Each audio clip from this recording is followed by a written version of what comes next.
अच्छा, कभी सोचा है कि एक विशालकाय पेड़ और एक छोटे से बैक्टीरिया में कॉमन क्या है?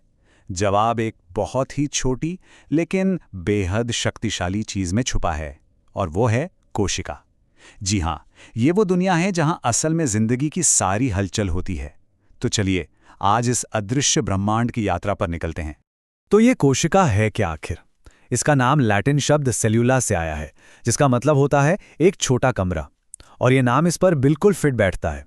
समझिए कि ये जीवन के वो छोटे छोटे कमरे हैं जहां सांस लेने से लेकर सोचने तक हमारे शरीर की हर एक क्रिया होती है।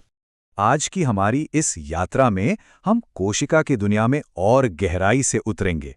हम देखेंगे कि इसे खोजा कैसे गया, ये कितने तरह की होती है, इसके अंदर कौन कौन से कमाल के हिस्से काम करते हैं, और ये कैसे जीवन को एक पीढ़ी से दूसरी पीढ़ी तक आगे बढ़ाती है।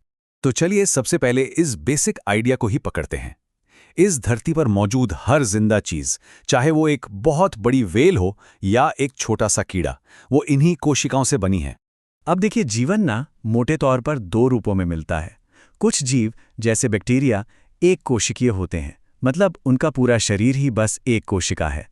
और दूसरी तरफ हम जैसे बहुकोशिकीय जीव हैं, जो खरबों कोशिकाओं से मिलकर बने हैं, और हर कोशिका एक टीम मेंबर की तरह कोई खास काम करती है।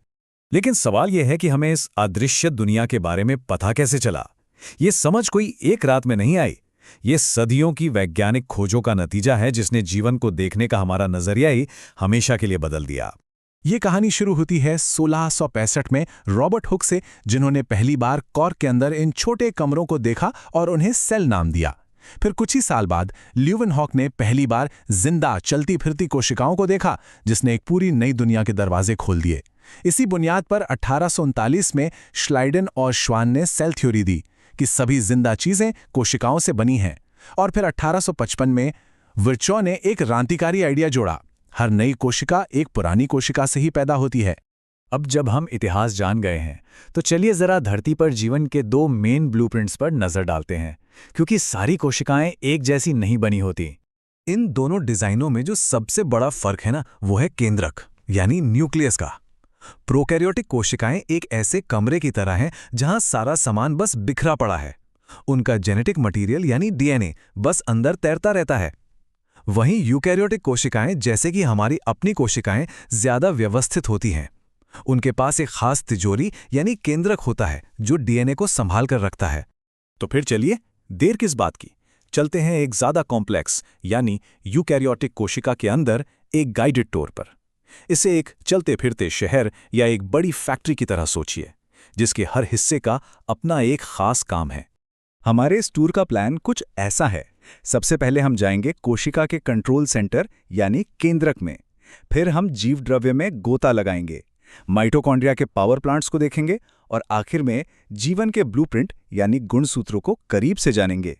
तो सबसे पहले केंद्रक, इसे आप कोशिका का ब्रेन या कमांड सेंटर कह सकते हैं। कोशिका की सारी गतिविधियां यहीं से कंट्रोल होती हैं, ठीक वैसे ही जैसे एक दिमाग पूरे शरीर को चलाता है। सारे बड़े फैसले यहीं लिए जाते हैं। कोशिका के अंदर जो ये जेली जैसा पदार्थ भरा है ना, उसे कहते हैं जीव द्रव्य या प्रोटोप्लाज्म। समझिए कि यही वो स्टेज है जिस पर जिंदगी का पूरा नाटक खेला जाता है। कोशिका के सारे हिस्से इसी में तैरते हैं और सारी केमिकल रिएक्शन यहीं होती हैं। इसीलिए वैज्ञानिक इसे जीवन का भौतिक आधार भी कहते हैं। आगे बढ़ते हैं माइटोकॉन्ड्रिया की तरफ। ये हैं कोशिका के पावर प्लांट।